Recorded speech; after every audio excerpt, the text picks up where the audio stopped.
these last 5 years, women's free skiing has progressed so much. It's also pushing the limits of what is possible. And I think everybody else is going to be doing some serious training over the summer, over this winter, to try to keep up with that level of technical difficulty that Megan has brought to the field.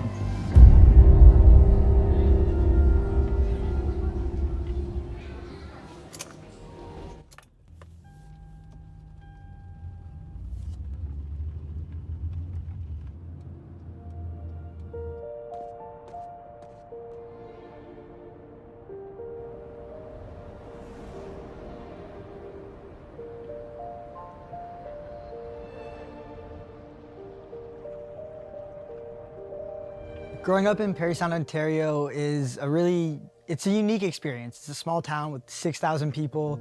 Not a lot to do except for going outside, you know, kind of adventuring. We have the lakes, we have hockey, and that's about it. I mean, there's not a whole lot. If you get creative, you get adventurous, and you just kind of go with your friends and you find things to do and make the best of it.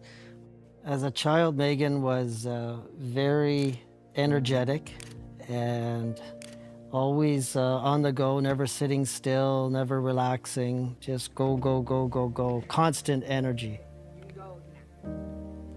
It was exhausting, to be honest.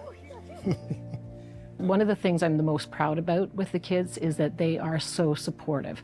So Megan likely wouldn't be where she is without Bruce. Bruce wouldn't be where he is without Megan. Cody wouldn't be who he is without both Bruce and Megan. This part of it. I got school after. Did you make your I dressed for school.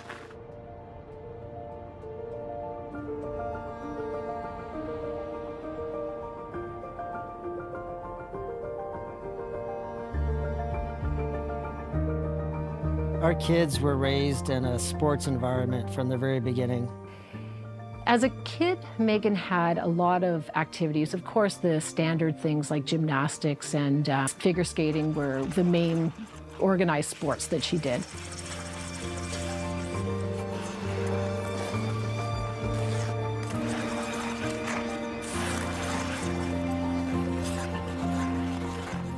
Where they get their competitive drive, I'm not entirely sure. We kind of keep this competitive nature, but it's very friendly, like loving competitive nature. The relationship between Megan and her older brother Bruce was quite different. Bruce was very supportive. Bruce is actually the one that got her into skiing and convinced her to try it.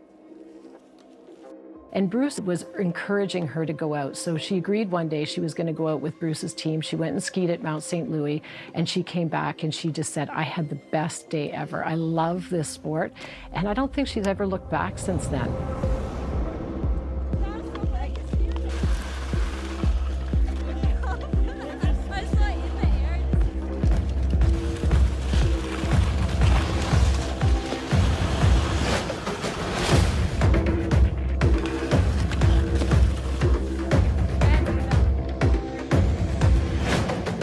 Bruce had been saying to her, Megan, you know, I think you could be really good at this sport.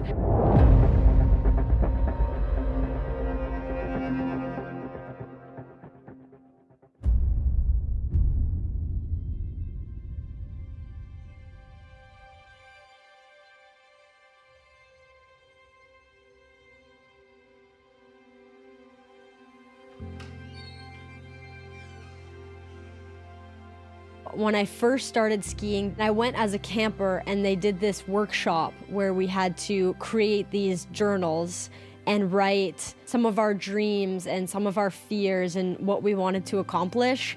Little Megan wrote in her journal that she wanted to be the first woman to land a triple. A triple cork 1440. And the first part of that trick, triple cork, means that she goes off axis 3 different times. And the reason the triple cork is so impressive and so challenging is because your margin for error is so small, the risk is so high. Going off axis, flipping 3 times ups the level of potential for danger, for landing on your head, for landing sideways, for getting hurt. Perform the triple cork requires an incredible amount of technicality, of focus, discipline. You're trying to perform 3 flips in a rotation, like the commitment is like, it's all or nothing.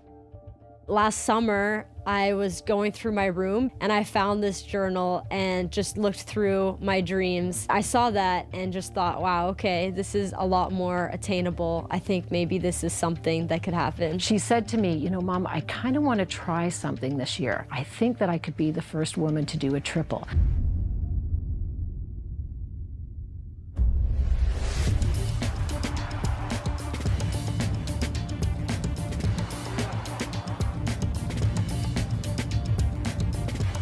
All right, Megs, we've made it to Australia. And what's the consensus? No ski bags. No ski bags. When we first arrived in Australia, all of our luggage was completely missing. And we're running around to all the local ski shops trying to find like rental skis, rental equipment that we can use on the airbag. I ended up training on the airbag with these rental ski boots that were probably 10 years old. I think they were 60 flex boots and a pair of skis that I've never rode before.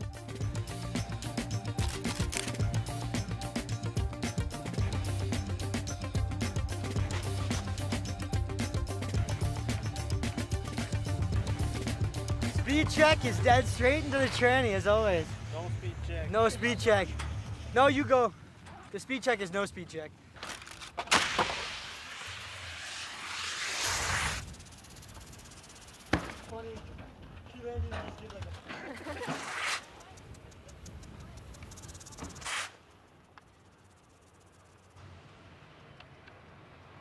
JF has coached me for the last 4 or 5 years, and he knows how I work as an athlete and really the mechanics of the trick.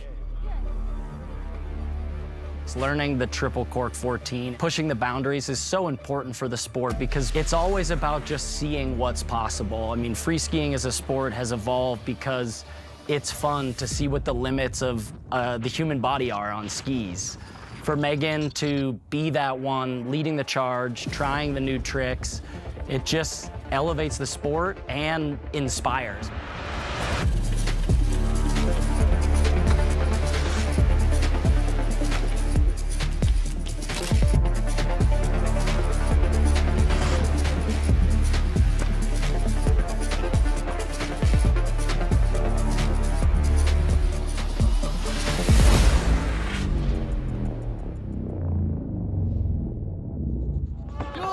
Let's fucking go, baby! Woo! Megan! We are just wrapping up our Australia trip right now. I'm leaving the trip feeling pretty confident. Obviously, it's gonna be pretty different to do it on snow, but I'm excited to get out to X Games and give it a go. She really wanted to do it at X Games because she wanted to make sure she was the first one, and she also wanted to do it at the biggest event in the biggest setting possible. There's still a lot of nerves around that. At the end where it's like, okay, like, no matter what, I'm gonna make this happen, and we'll see how it goes. After Australia, I started to think the triple was possible. I felt like X Games was the best place to do it. We fire up the lights for X Games Aspen 20. Looks really good. It was sort of a secret and everybody knew she was going to do something, but nobody knew exactly what it was. Megan has been looking so strong in all of her training leading up to this. She just looks so confident. She has been journaling since she was a little girl about pushing the limits in women's free skiing. We're hearing a bit of buzz, like Megan Oldham might have had some cool stuff coming up. The problem is I trained hard for that trick, but I never landed it on snow before. Game time, baby! Now we are at X Games, one of the biggest contests of my career. The pressure is high, but I have to do it. Here comes Megan Oldham for her first trick. Oh my. She just went to the moon. Is she gonna do it again? Okay. And there it is, Megan Oldham for her second run. Oh no, that was so close. The first run, she was so close to landing it. The second one wasn't quite as good. And the third one, of course, you're getting a little bit anxious, thinking, okay, you're running out of time. I just remember being at the top on my third drop in and saying, okay, this is now or never. He's finished in the top 5 in 6 of 6 appearances. So we take another look at Megan Oldham. Will she try it again here, Jen? Here it is. Come on, Megan. And the third time's a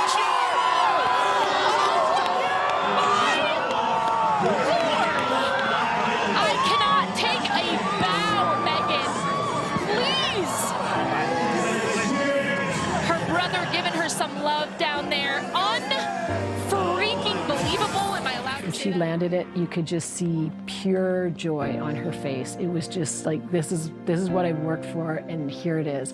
And of course, I'm standing there with Bruce, who was completely ecstatic when she landed it. So it was really a very, very cool moment. To see them hug and jump up and down and celebrate, and it brought tears to my eyes. It was very fulfilling and very rewarding. Oh my God, I'm so proud of you. Megan's triple cork 1440 has had a major impact on women's free skiing, and I think on the sport of free skiing as a whole. I mean, it inspires women around the world to try their new trick or the next hardest thing for them, and to be inspired by that fun-loving attitude and that reward that you get at the end of every run, every day, when you land something new, scare yourself and walk away clean. I'm just so happy to be here and to be able to put on a show for you guys. I think it's so cool how much women's sport and skiing in particular has really progressed in the last year. Something was in the air tonight. There was something special about tonight. Were you feeling it out here? Were you just in the zone? Megan, you just made history. Congratulations. Thank you again, everybody. Good night. In the end, no matter what the outcome, just putting in that effort and like knowing that I tried my best to make it happen, I think it's something that I will definitely remember forever.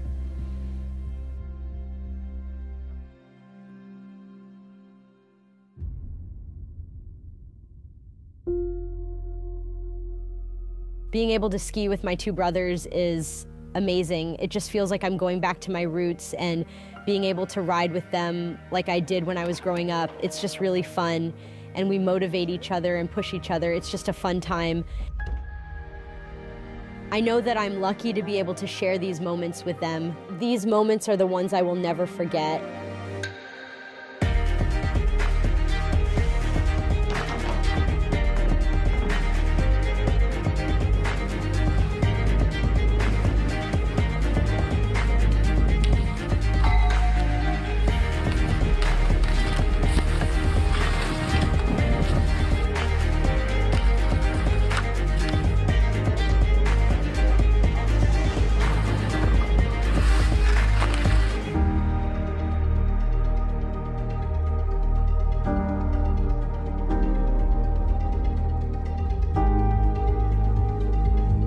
I think being able to have fun with skiing and probably any sport is really what motivates, and having the pure passion for it and being able to have fun on the mountain, pushing yourself into doing things that you maybe wouldn't normally do.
Good morning.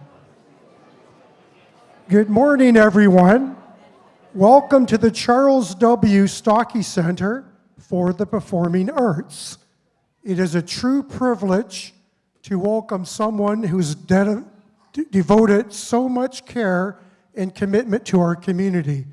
The Mayor of the town of Parry Sound, Jamie McGarvey.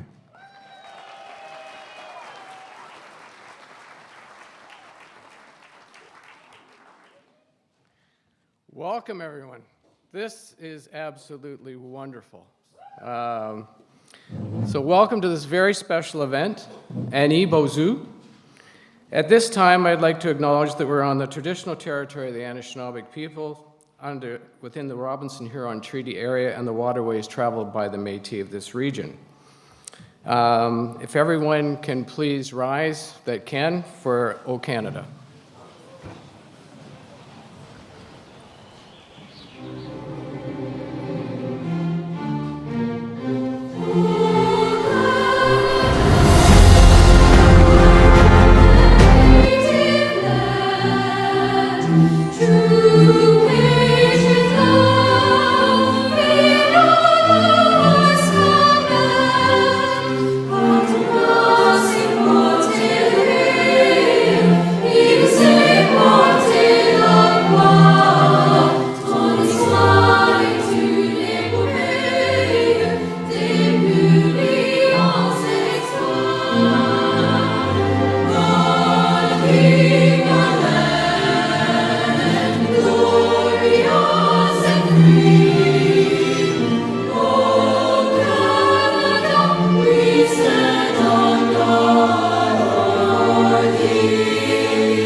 We're running a pretty tight schedule today, so we'll do the best that we can. Every once in a while, someone comes along that has, through tremendous commitment, dedication, and determination, achieves monumental success that ignites a great amount of pride within a community and within a country. I believe that everyone was on the edge of their seats to watch the high-flying actions of this young Olympian to achieve a bronze and gold medal during the Olympics in Italy. I have to say that after that, the community was totally abuzz with excitement and pride. So on this day, today is Megan's Day, and we honor Megan and her achievements. So please give a big welcome to our Olympic champion, Megan Oldham.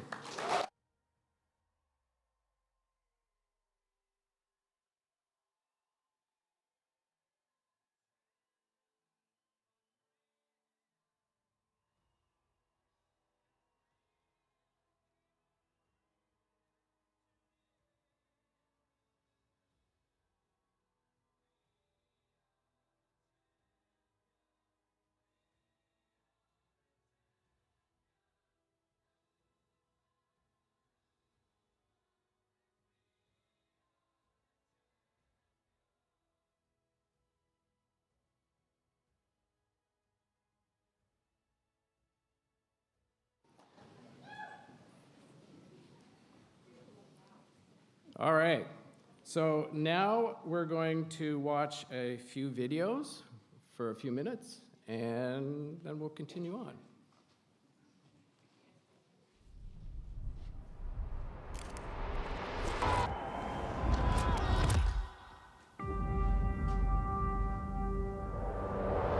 I heard that you wrote in your journal when you were just 11 years young how you're going to push the progression of free skiing. Well, tonight you made history. The first woman for skiing or snowboarding to land a triple in competition, and then the first woman in free ski to ever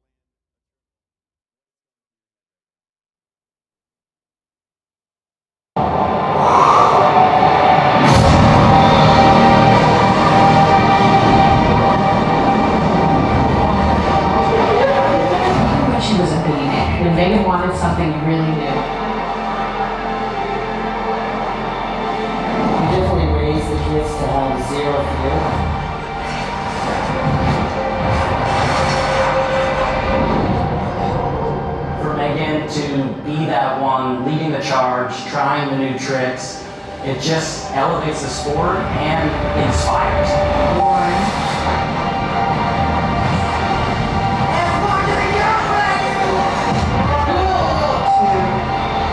She wanted to do the trick at the in contest, so I still a lot of nerves on that. Game time, baby. It's really good.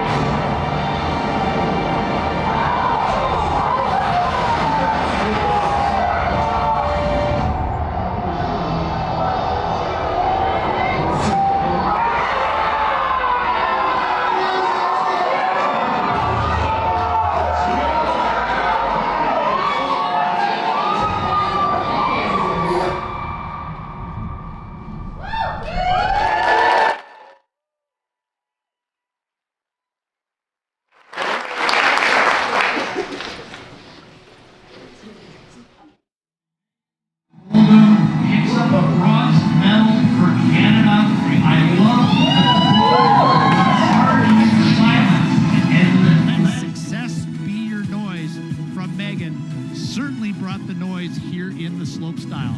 Had a little spill in round number 2. Started off well with that first run score of 69.76. It's time to leave it all on the line. Third run is really where it comes down to mindset, having that quality of thought, focusing on the can-do, forgetting the last run. We know that she's got 3 double cork 1260s. Starting off smooth in the rail section, coming up just a hair short on that down bar. But continue 3.5 full rotations, 2 flips. So she's doing back-to-back 12s, getting the nice tail grab on that 900. And the Canadian crowd throwing their hands up in the air. They're stoked. We're stoked. So we are at the midpoint. Look at the score. It is a big jump onto that third place position. 76.46 as the Canadians jumping for joy at the bottom of the slope course.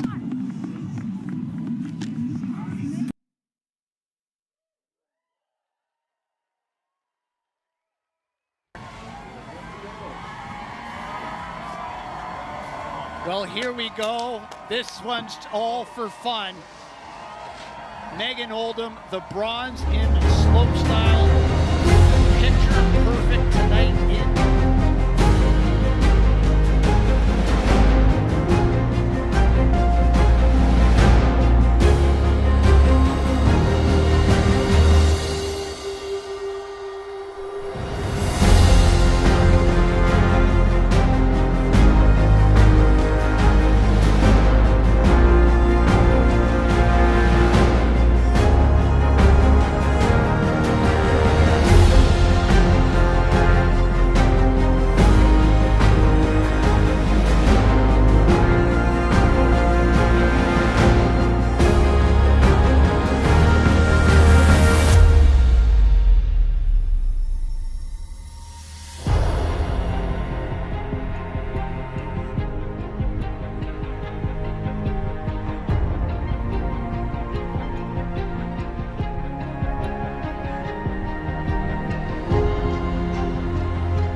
So proud. All right, next, I always believe in family first. So next to the stage, Megan's dad, Howard, could come up and say a few words.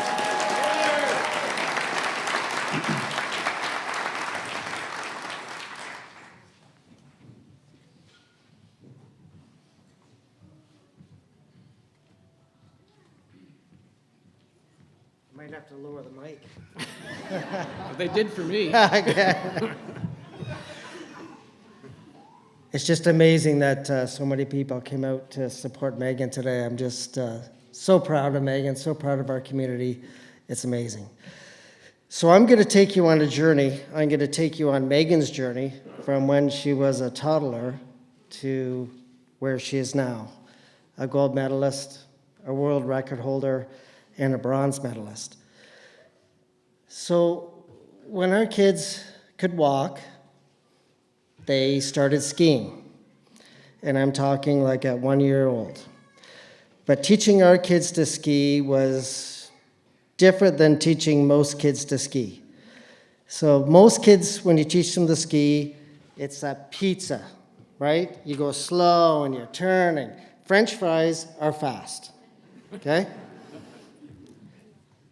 Apparently my kids don't like pizza. All they wanted to do was race down the hill. So McDougall School has an amazing slogan, which I love. It's improvise, adapt, and overcome in a changing world. So our improvisation was that we would tie a rope to Megan and her brothers, so they had to do the pizza. That we held them back. And Megan's mom and I, we encouraged them to be fearless and we encouraged them to be reckless. So when we skied, even when they were toddlers, I remember my first proud dad skiing moment was seeing these toddlers go down. We were in Quebec or New Hampshire or wherever. They go down these expert runs with moguls and they'd be like zoom, zoom, zoom, zoom, zoom, zoom, zoom. And the whole chairlift would be cheering and clapping. It was amazing. And then we would challenge them to go through the tree runs. And when we went through the tree runs, it was who can get to the bottom the fastest. And I mean, you can probably appreciate that one wrong turn and you're eating pine bark, right?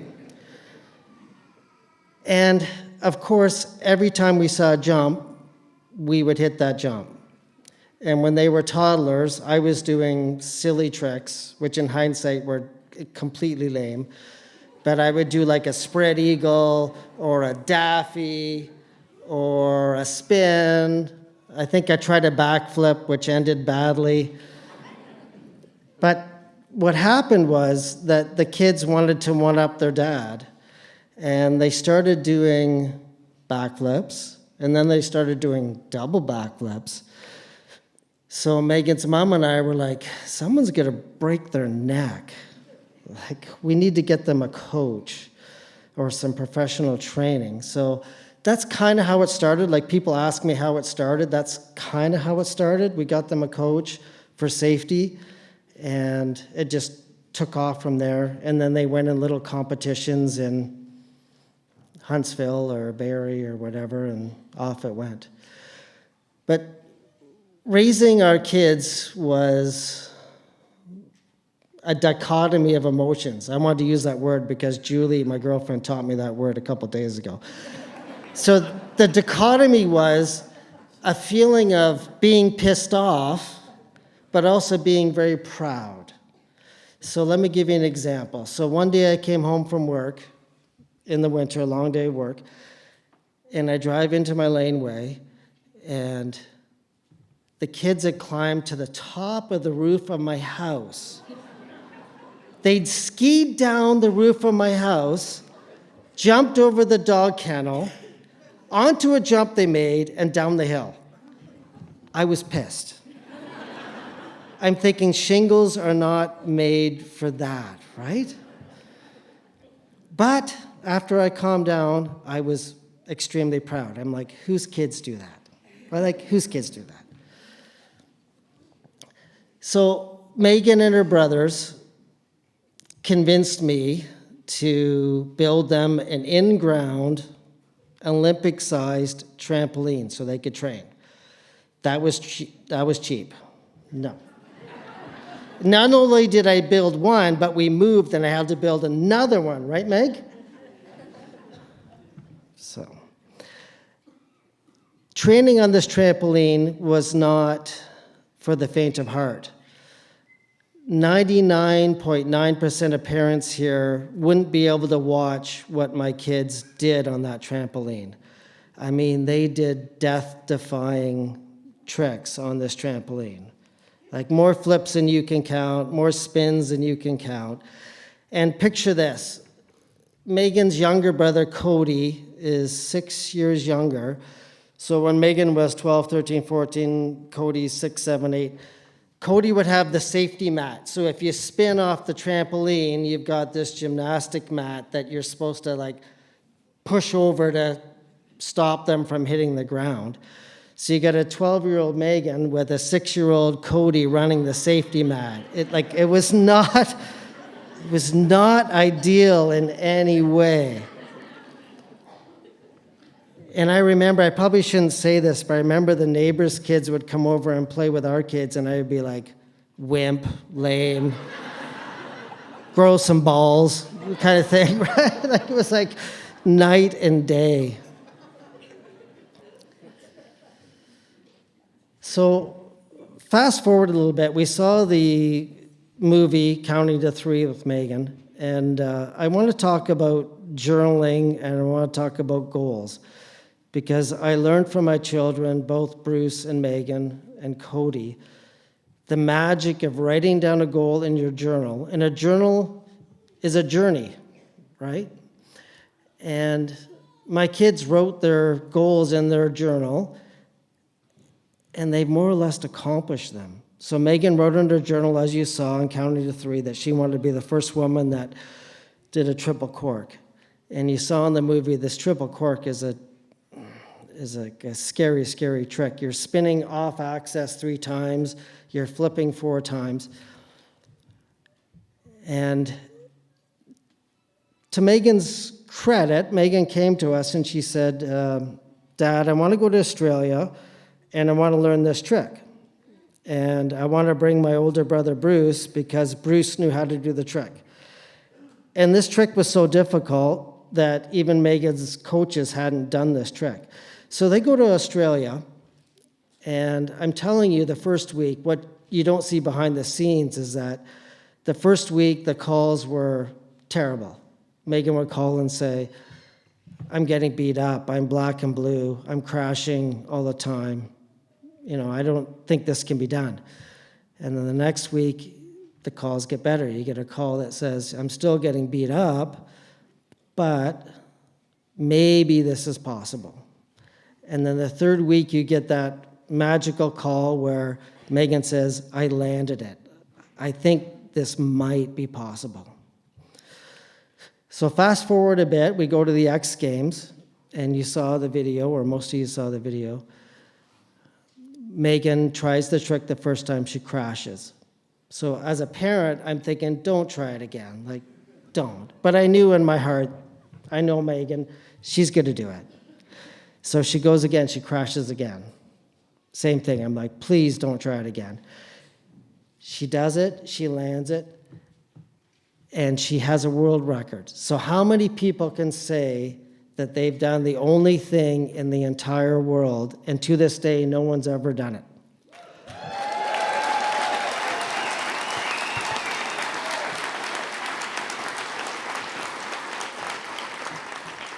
But Megan, I'm here to tell you that you may not realize that I also have a world record. Think about this. Maybe your mom has it. It's either your mom or I. But I have driven the most times from Parry Sound to Mount St. Louis ski hill of anyone in the entire world ever. Hands down.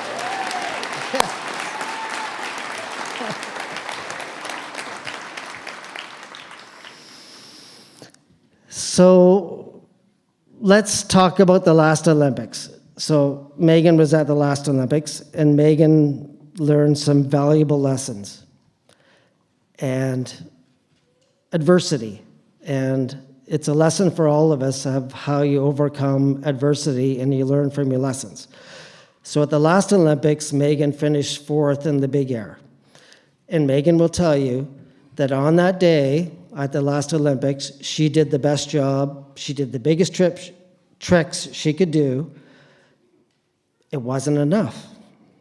So Megan has spent the last 4 years learning bigger tricks so that her best was the best. Lesson learned, right, Meg?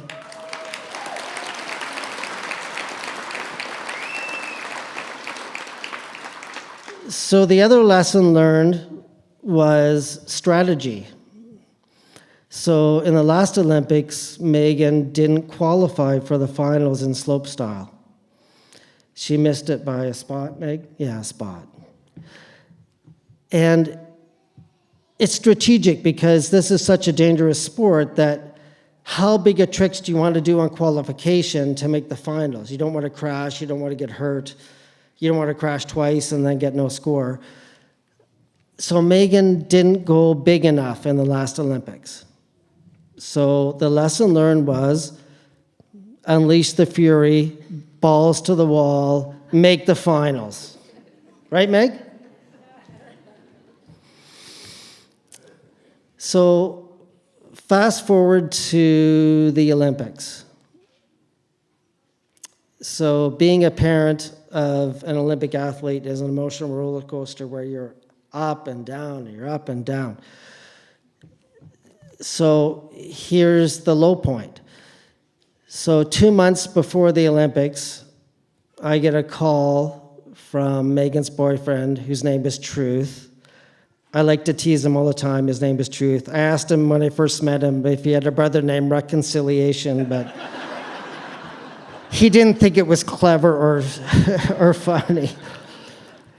Anyways, the Truth calls me. Megan's in Austria, and the Truth says, Megan had a really bad crash, and she's in the hospital, and she's unconscious, and it's bad.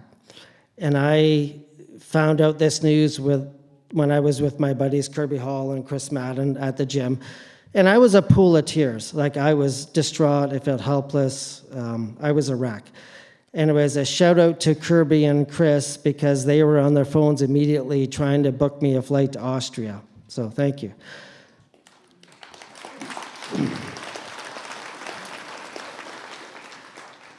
But later that day, the Truth calls me back, and I'm like, okay, Truth, tell me the truth, the whole truth, and nothing but the truth. And the Truth says, Megan's conscious, she's stable, but she's got a bad concussion and whiplash, and we'll see. So Megan flies home to Parry Sound, and this is the hard work that you guys don't see that I see. Megan goes to physio. Megan gets massage therapy. Shout out to my girlfriend Julie, who's a massage therapist who helped treat Megan. Megan does the hard work. She rehabs. But here's the thing, right? Megan healed up. But it's one thing to be physically able to do these jumps. It's another thing to be mentally capable to do these jumps. So one of Megan's biggest strengths is her mental ferocity, I would call it. Maybe that's the right word. Her mental toughness.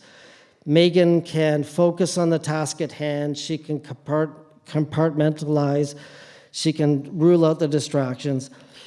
So here you have Megan, who just was hospitalized training for the Olympics, and now she has to go hit these jumps again.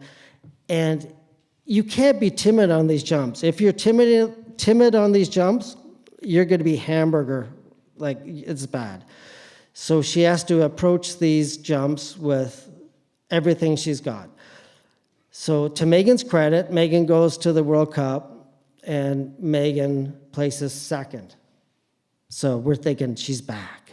And then she goes to the X Games. And the X Games are a big deal. Like, the X Games, in my mind, are even bigger than the Olympics because they only invite 10 or 12 of the most elite athletes in the world to compete for big prize money. Megan goes to the X Games, and Megan podiums again. So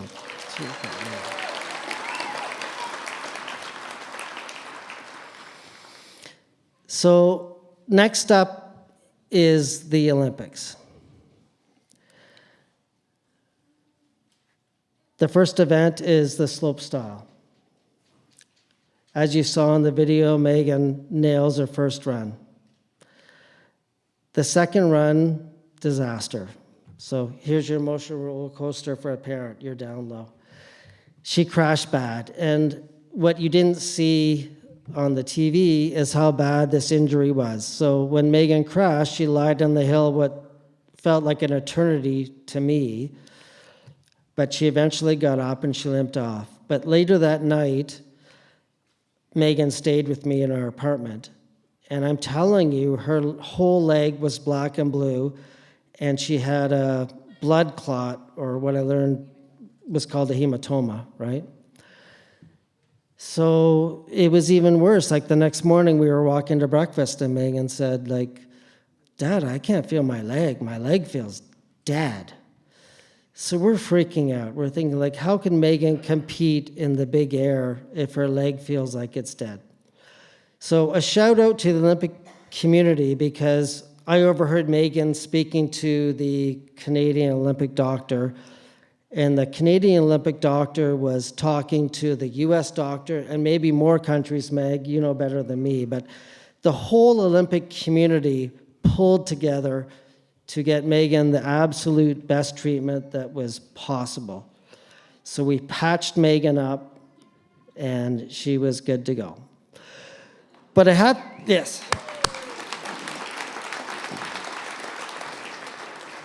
But I have to tell you an embarrassing, perhaps funny story. So after Megan won the bronze, they invited us to the CBC broadcasting booth, which was a ski chalet in Lavino. So I'm at the ski chalet, and they're interviewing Megan and me and her friends, and I see this cowbell. And I'm thinking, that would be handy to have to cheer Megan on in the big air. So I kind of borrowed this cowbell, right? So a couple days go by, and the truth texted me, and he's like, do you happen to know where the sacred Lavino cowbell is from the 1800s? They'd kind of like it to be returned. So I text him back, are you lying, Truth? He's like, no, it's the truth from the truth. So I'm like, oh, shit. So my buddy Rick and I, we immediately start walking back to the CBC broadcasting booth. And while we're on the way, my friend Rick is like, are they pranking us? Like, let's look at this stupid thing. So we're looking at the stupid cowbell, and yeah, it looks pretty old. And it's got some engravings on it in Italian. But while we're looking at this cowbell, up pulls this black SUV, and a monster of a man says, is that the Lavino sacred cowbell? So just to back up a bit, when we were at the CBC studio, this monster of a man was one of the CBC broadcasting guys, and he's kind of famous. You might have heard of him. He was an ex-NFL football player. He's like 6'5", 300 and something pounds. And he's also a Quebec doctor who quit the NFL to go back to Quebec to deal with COVID. Anyways, he's kind of famous that way. Anyways, this monster of a man was like, I kind of need that cowbell back. And I'm like, yes, sir. Immediately, sir, 3 bags full, here you go. But then I'm thinking, I was like this close to being that guy who is the dad of an Olympian thrown in an Italian jail for stealing the sacred cowbell. Right? So next up is the big air event. And this is Megan's event. This is what she's best at, right? So we go to the event. It's 7:30 at night, Italian time, and in blows a storm. I mean, a storm that Parry Sound would be proud of. It was like gale force winds, it's snowing like crazy. They're trying to shovel the hill. They've got 3 or 4 leaf blowers out there trying to blow the hill. And everyone at the bottom of the hill was freaking out. And I was sitting there thinking, this is the perfect storm. This is perfect for Megan. And it was perfect for Megan because undoubtedly it would freak out the other athletes. They'd be worried about the speed, they'd be worried about the wind, they'd be worried about the landing. But our Megan, her mental toughness is second to none. So I thought this was a huge advantage. So I was like, bring on the storm. And the other advantage Megan had was Megan qualified in first place. And that was massive because after the storm, Megan could watch all the other competitors go. She could see, did the snow slow down the jump? Is the wind affecting the jumps? How's the landing? And Megan could also see how big of tricks these other women were doing. Were they doing safe tricks or were they going huge? So after the first run, Megan went last and she was in second place. And I'm telling you that I immediately knew that Megan had won gold. I knew it. I celebrated more after her first jump than when she actually won gold. And the reason I knew that is because in big air, they combine the score of 2 jumps. So not only do you have to go over this terrifying jump and do all these flips and spins, but you have to go over this jump and you have to do it both ways. You have to do it right-handed and you have to do it left-handed. Or you have to take off backwards, right? Or land backwards. So think of it this way. Think if you're playing hockey. Say you're Sidney Crosby. Okay, Sidney Crosby, the first period you're going to play hockey right-handed. And then the second period, we want you to play hockey left-handed, right? That's what it's like. It's like going your unnatural way. So after Megan's first jump,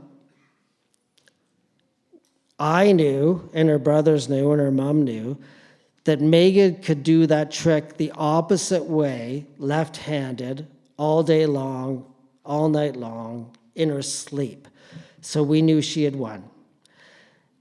And that's what happened. Megan did her second run the opposite way. The judges were extremely impressed because they just saw Megan do this huge trick, right-handed. Now I'll show you left-handed, right? It's amazing. So Megan won.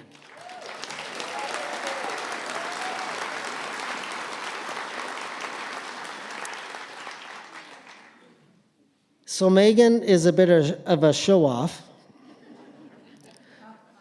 because on her third run, she didn't need to do anything. She could have just mailed it in. She could have done nothing, but not our Megan. And everyone who knows Megan knew that Megan was going to show the world what she could do and what she had trained for over these last 4 years.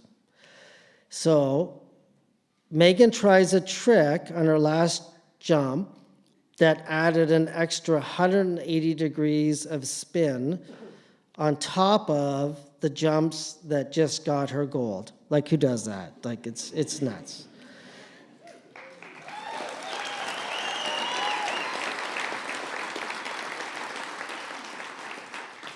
But she crashed, so I'm so disappointed. Like, Megan, you let us down. Like, how could you do that? So Megan, one thing that made me proud is you beat Eileen Gu.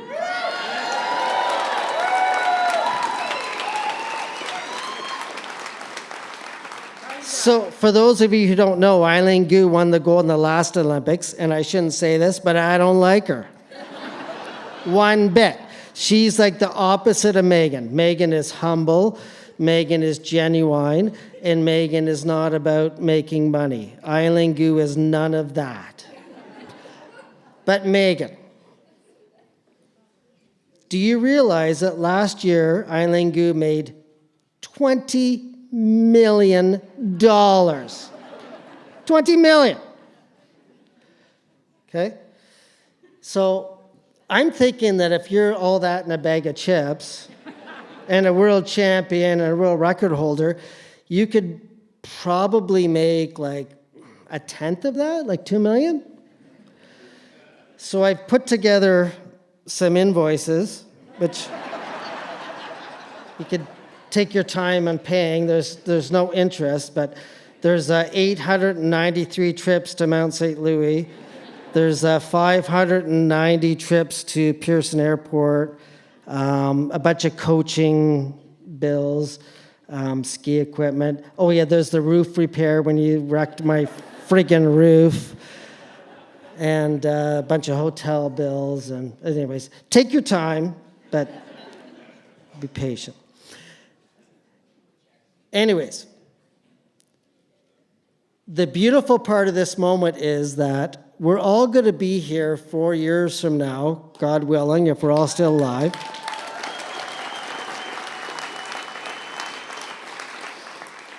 And Megan's going to bring back another gold or two. Okay. And Megan's older brother, Bruce, is on the national Canadian team. And I just want to talk about Bruce quickly, but Bruce, this goes back to the journaling and the goals, but Bruce's goal was to be at the Olympics with Megan this year. And Bruce wrote in his journal that he wanted to win all of North America last year, because if you win all of North America, then you're entitled to go to all the World Cups and compete against the other Canadian men. And the trick is that the top 2 Canadian men get all the World Cup spots. So how can you bump them off if you can't compete with them? So Bruce won all of North America, and his goal this year was to hit all the World Cups and try to knock off one of those top 2 Canadians to get to the Olympics. But Bruce tore his ACL and he had to have surgery. But he'll be back.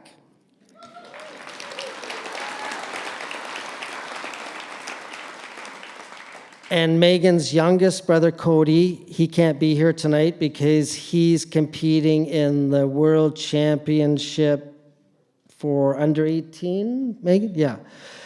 So in 4 years from now, we're going to have Megan, Cody, and Bruce. And on top of that, we're going to have the truth, because the truth is on the Canadian Snowboard Olympic team.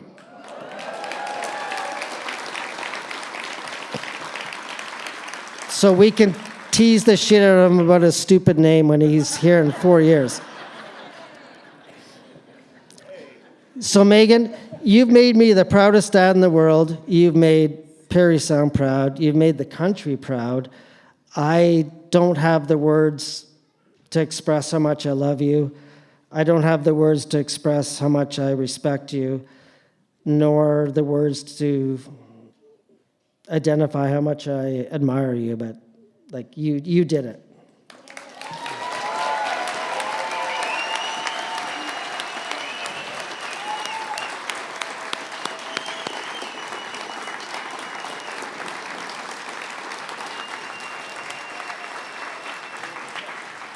Thank you so much. I don't think that could have been said any more accurately or beautifully. And I'm very sorry about the roof. I'll work on the bills. We'll see if I'll be able to pay them off one day.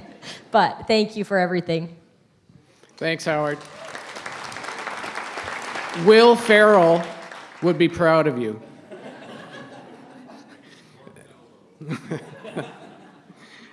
Next, we have Dawn Buckland, who's representing Megan's mom.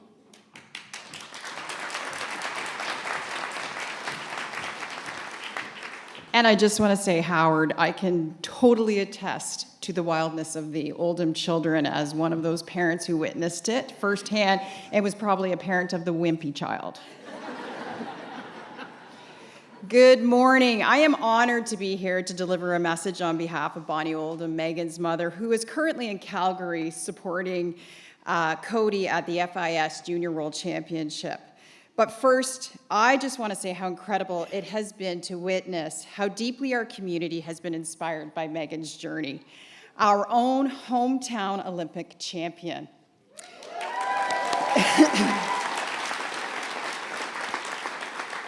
Our schools and classrooms have been filled with excitement. Students have learned about you and your achievements through reading and writing stories, seeing firsthand how someone from their own community could rise to greatness. Your success didn't just make international headlines, it inspired and showed our young people what dedication and character can accomplish. Megan, you're truly an inspirational role model for our youth.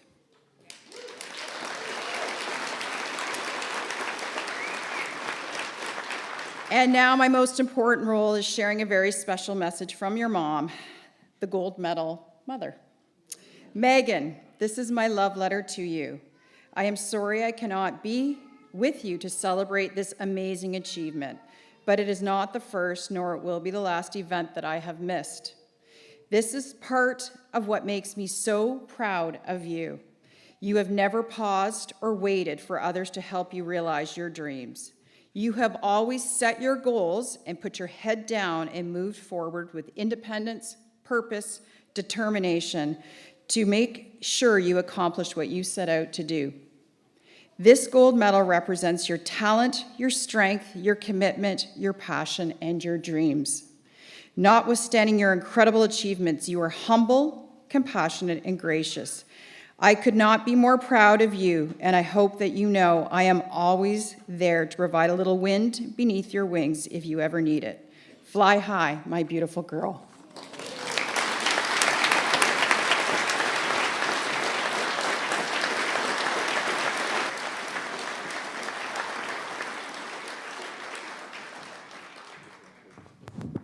Okay, I'm gonna cry. That was really nice. Next, we have our MP, Scott Aitchison.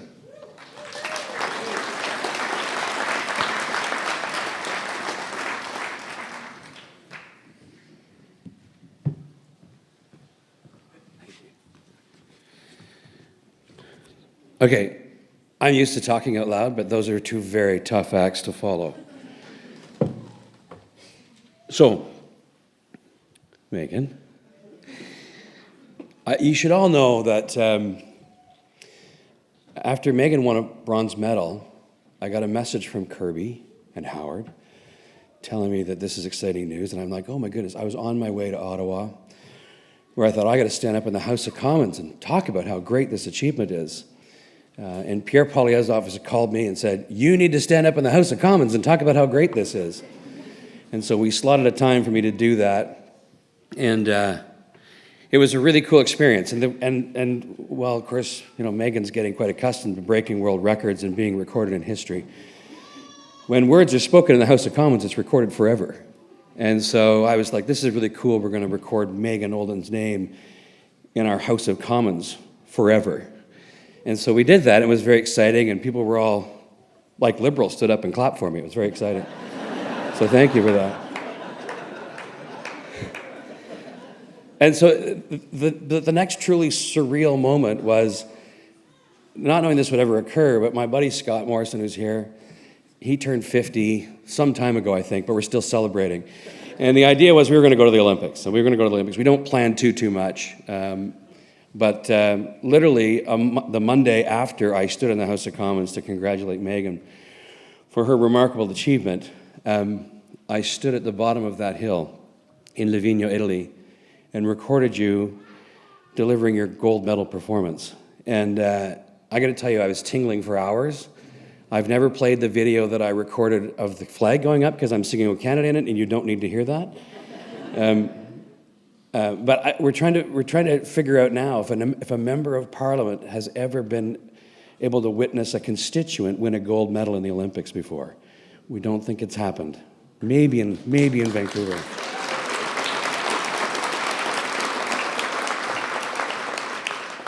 And so, you know, our other buddy, Connor, got these jerseys made for all of us. And of course, the Olympics is a truly incredible thing. I'd always loved watching it like all of you. I'm sure I'd never been to the Olympics before. And of course, we wandered around Milan and Livigno in these old school jerseys, right? This is from the 80s. And the number of Canadians from literally around the world that would just yell, "We love Canada, we love Canada." They want to have their picture taken with us. And then, of course, while we're standing at the base of that hill watching you perform just truly death-defying, remarkable things, the number of people that thronged around us and wanted to know us, they wanted they wanted to have this sense of like, oh, you're with Megan. I'm like, well, yeah, we're with Megan. Truly incredible. At any rate, 1 week later, so Monday, I'm talking in the House of Commons about a bronze medal. The next Monday, I'm watching her win a gold medal. The following Monday, I'm back in the House of Commons to deliver a speech on housing, and I take the first minute to talk about the incredible Megan Oldham and how she just won a gold medal, and I was able to be there to witness it, and it was among the most incredible experiences of my life. And so, while this is about Megan, I've successfully made it all about me. You gotta know, all the things that have been said about Megan are, of course, all very lovely and true. She is a remarkably confident, capable, committed, hardworking human being, and her success is nothing short of incredible. And yet, you might think that, you know, someone that succeeds in that kind of way would be a little bit cocky. And she's not. Megan is the most delightful human I think I've ever met. You're just so lovely.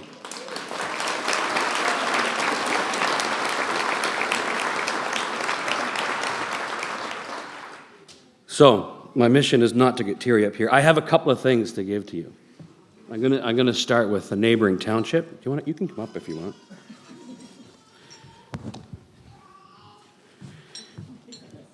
Mayor McDermott actually gave me a certificate from the beautiful people of Seguin Township.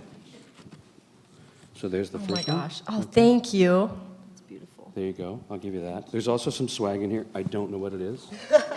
Surprise bag. I don't know what's in there. But that's for you too from Ann McDermott. Where are you, Ann? Wave somewhere. Your worship. She's here somewhere. Thank you. And also an official House of Commons folder and a certificate from me. We can just hold that up if you like. People can see it.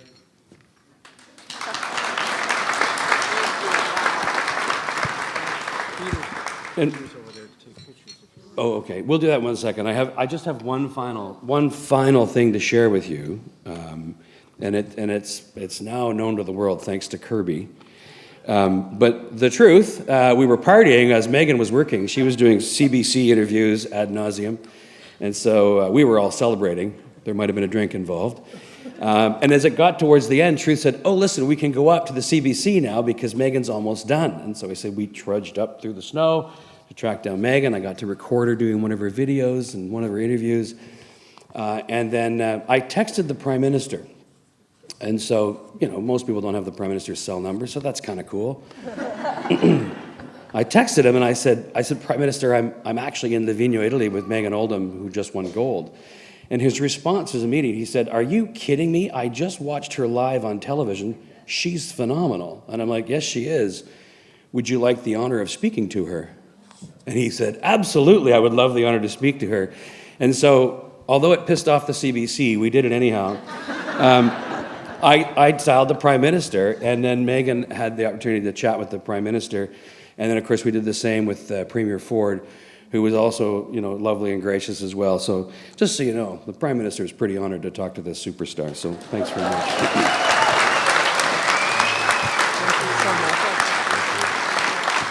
You want your photo? Yes, yeah, for sure. Yeah, thank you so much, Scott. It was sweet having you there. And yeah, I will say it was pretty cool. We got to FaceTime with the Prime Minister, and he said that he was watching me in his basement. So I was like, that's pretty cool.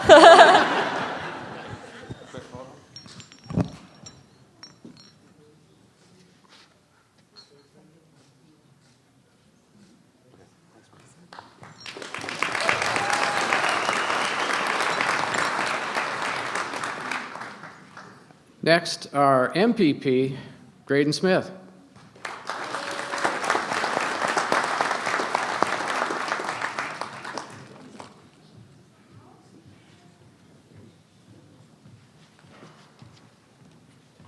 Thank you. Well, good afternoon, everyone. Good to see you all. Thanks for the free flag, by the way. I don't know, I can't wear it, obviously, so I'm going to keep it close to my heart here. For now. Listen, just a few quick things, because I know we want to get to the star of the show. First of all, Howard, you should be a stand-up comedian. Ditch the law. Just go into comedy. You know, one of the takeaways, obviously, from the stories that you told about Megan and the kids being younger and how into skiing they were, to the point of wrecking the roof on your house, I think you set a great example for other kids and the youth of our country, of this community this morning. And that example is, if you want to ski on somebody's roof, go to Howard's. It's already damaged. You can't hurt it anymore. But my goodness, like what a story of inspiration and perseverance and just incredible drive and talent, Megan. Like, you really are an inspiration to so many, well and truly. And I don't know how many people were watching that day like me and my family was. I'm proud to have my family here today, and they're excited to meet you. But like, every single person at once jumped off their couch and did some form of jump. Maybe everyone stuck the landing, maybe some didn't, I don't know. But all in celebration of your huge accomplishment. And I would like to say that you and I do share one thing in common, and you probably wouldn't think that. I've done a triple cork too.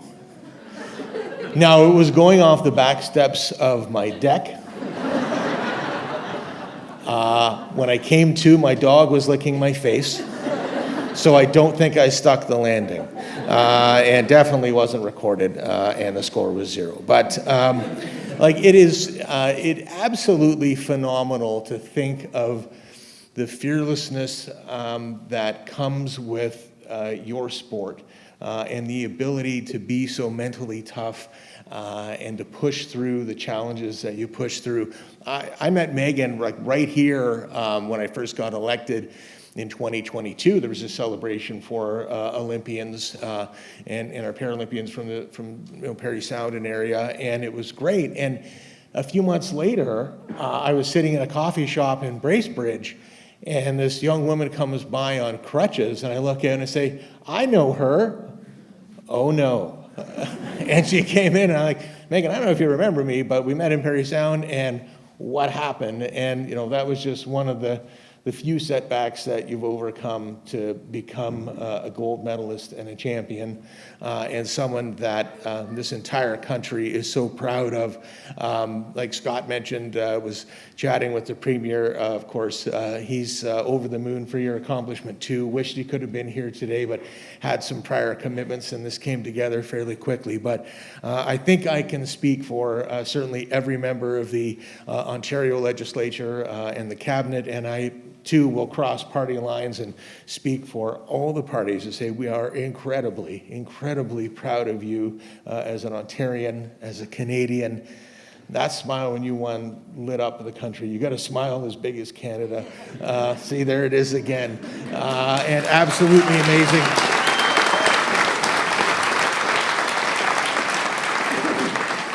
So congratulations from everyone in Ontario and, of course, across the country. A little something for you. We'll just show it off here that celebrates this tremendous accomplishment. Wish you all the best in the future. Keep on doing great. Keep on inspiring the next generation of Canadians that are going to follow in your footsteps. Thank you.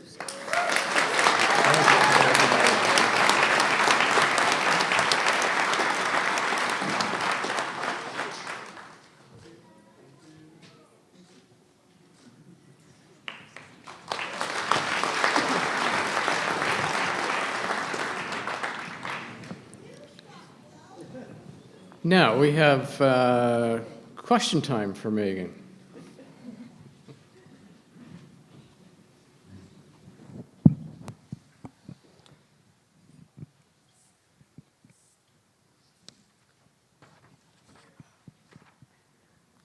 So, first question.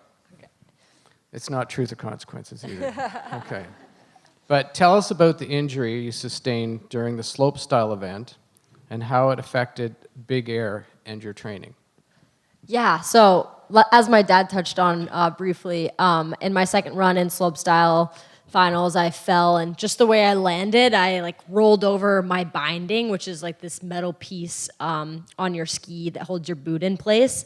And just the way I rolled over it, it really like dug into my quad. So I ended up with some really intense bruising. And like you said, I had a hematoma, which is where the blood kind of just like pools in one area. But the hardest part was, like my dad said, is it felt like my quad just turned off, like the muscle just didn't know how to activate anymore because I think it was just under so much trauma that it just shut off. So for days afterwards, every time I tried to like initiate my quad, it just wouldn't work. It was like a soggy noodle. So every time I'd step, I'd just kind of give out and limp. But I had such great medical staff there. Like my dad said again, the US doctors were coordinating with the Canadian team. I went and got an ultrasound and they did some work on my leg and they were able to kind of get my quad moving better. And so I was definitely sore for the rest of the Olympics, I would say, but it was manageable pain and just, yeah, taped my leg up every day. So I was walking around with like just this giant wad of tape holding my quad together. But it all worked out and was a lot better by the time I was competing in big air, which was great. Question 2. Parry Sound isn't known for its big hills, big ski hills. So what is your training schedule like? Where do you train? And how much of it is dry training versus actual skiing? Well, where do I train? My dad's roof, apparently. That's where I started. I mean, you have to be creative coming from a small town, and when you don't have your driver's license and they have to work sometimes, we made the most of it. So definitely trained a lot in the backyard. When we were able to get rides, we would go down to Mount St. Louis lot, so I spent all my weekends there. I had a wonderful team, Agenda, Free Ski. I think some of them are here today. Woo! And that's where I really like grew up skiing, and now it's obviously just kind of transformed into more, so I'm traveling lots. I spend a ton of time in Whistler training, and then honestly all over the world. Lots of time in Europe. We go to Austria, Switzerland. We'll do training camps for a few weeks at a time. But honestly, I love coming home and being able to ski in my backyard, ski at Mount St. Louis. It's my roots. It's where I grew up doing this, so that's the best part of it for sure. Thank you. Trading pins with other athletes is a huge experience apparently during the Olympics. How many pins did you receive while you were at the Olympics, and what was the coolest one that you received? Okay, yeah, so many people wouldn't know this, but pin trading is actually the biggest Olympic sport, and everyone does it. So your NSO and your sport will give you pins when you go to the Olympics, and then every country has their own individual pins, and so you kind of just go to other athletes and try and barter and upgrade for cooler pins, and it's cool to see all of the countries. Obviously, there's some that are like very small teams, like, I mean, Jamaica, they have very few athletes at the Winter Olympics.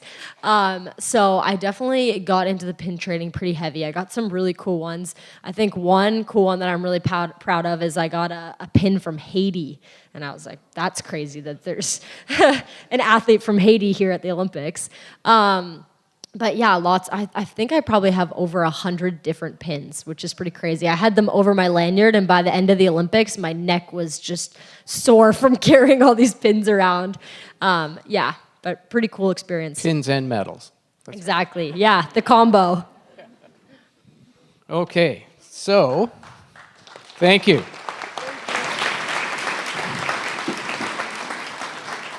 Yeah, and I do want to take a moment just to say thank you to all of you guys. I mean, the community has been so incredible through this whole process.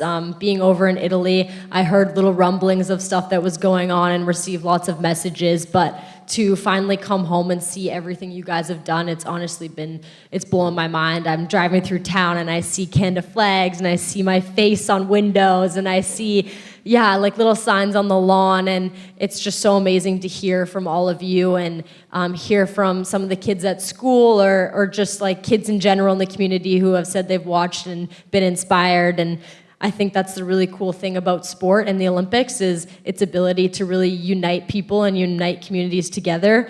And I'm so glad that you guys were able to be on this journey with me, and I hope that it's kind of encouraged you to step out of your comfort zone, try something new, maybe get into a sport. But yeah, thank you for all of your support through this whole thing. It's been incredible.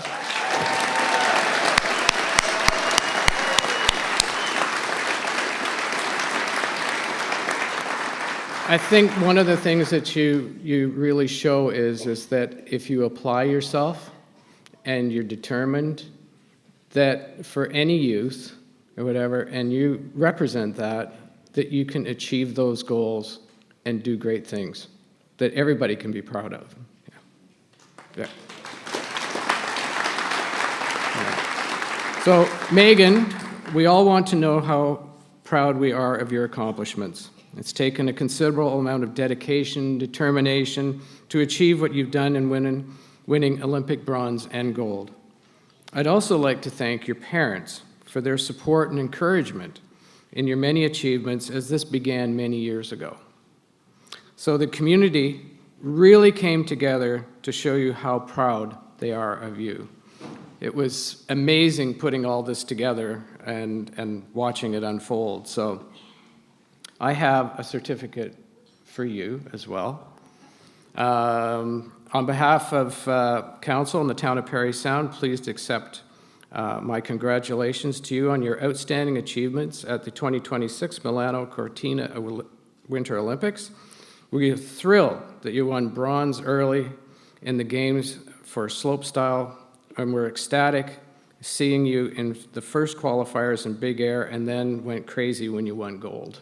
So we've watched you win medals and continuously improve since you joined the Canadian national team. First and foremost, this achievement, but we can help feeling the pride that comes with being from your hometown. So everyone in Parry Sound is extremely happy for you. So the members of Parry Sound Council celebrate Megan Oldham for achievements at the 2026 Milano Cortina Olympics, winning bronze in slopestyle and gold in big air, and the honor that you brought to Parry Sound. I tell you.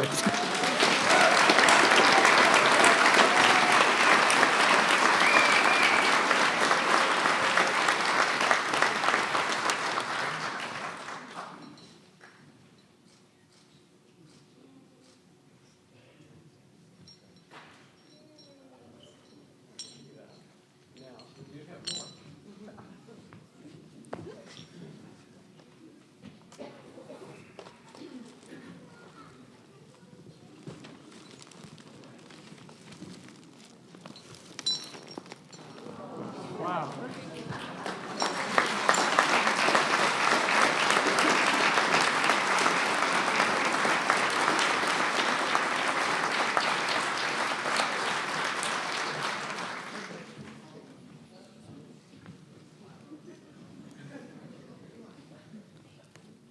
It's a Parry Sound swag bag. So when you're doing interviews, you can wear Parry Sound stuff or whatever, and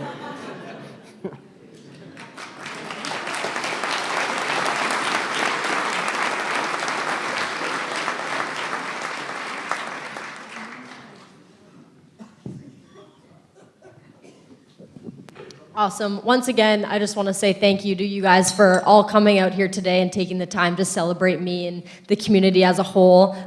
It's such an honor to come from a small, tight-knit community. It's awesome to see so many familiar faces and just know kind of the stories behind all the families here. And thank you again for supporting me along this time, and I'm excited to meet some of you out there. I'm going to be signing some autographs, taking some photos, and then I think there'll be a bit of a further celebration up in town where Solly Burrows will be playing some music.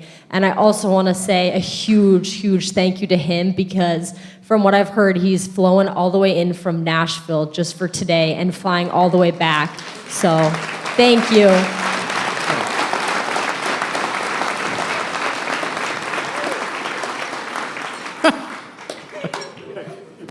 Is that a jelly cat?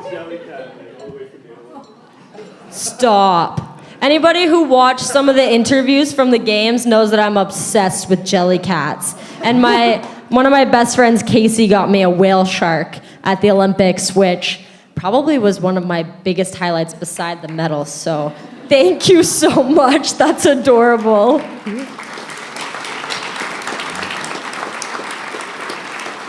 So I have a few wrap-up remarks.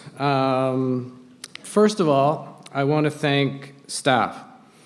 They've done an amazing job pulling this all together. Nicole, Caitlin, Craig at the Stockey Centre, April McNamara from our BOCC, and all of our other staff that pulled this together, along with the tech crew, which did an amazing job and kept us live streaming and out of trouble, which was good. April Denham from the DBA, and the amazing work that all our other crews did or whatever. A big thank you, please, for them.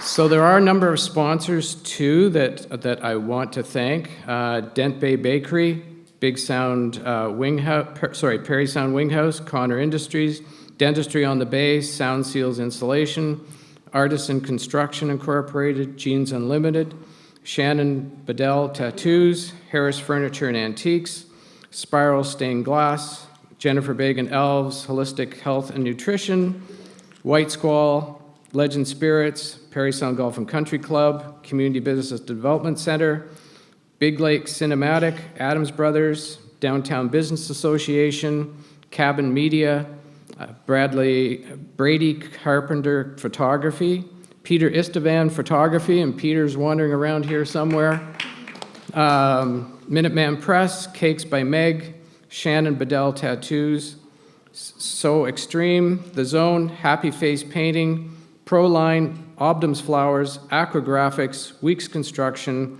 and Blake's Memory of Muskoka. So please give all those sponsors a round of applause. I'd also like to thank our MP and MPP for being here. Very much appreciated. Now, the autograph session that will run next. What time is it right now? 12:41. It runs to about 1:30. If you're able to stay for the autograph session, there are a limited number of pre-signed photos that, if you're unable to stay, a number of pre-signed photos you can pick up near the box office. If you're staying for the autograph session, we ask that you line up at the Prelude Room doors where staff will direct you to. And if you have your own sign, you're welcome to get that autographed, or we'll have a photo that you can have signed. We do ask that you have only one item to be signed, and make sure we can try to accommodate everyone in this matter. So, thank you everyone for being here. It's greatly appreciated. Megan, amazing. You are a true person, and Truth, I think, is a pretty lucky guy. Anyway, thank you, everyone, and miigwech.